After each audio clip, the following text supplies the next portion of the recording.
Hello, hello, hello. Welcome to a CapCut tutorial on how to adjust the speed of a caption. First things first, if you guys just want to leave a like and comment down below for me for the algorithm, that I'd really appreciate it. And it's actually super simple.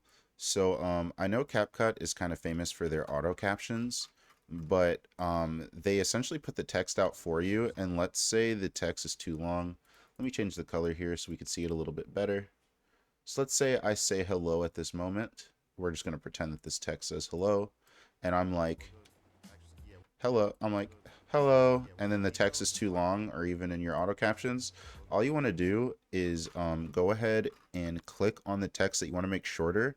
This little bar will appear when you get to the side, and then just go ahead and drag it to make it shorter. Then you can listen, hello, right? I don't actually say hello here, but we're just pretending I do. And then we can hear how long I say hello for, and then drag the caption to the designated length of time. This is seconds on your timeline, these little ticks right here.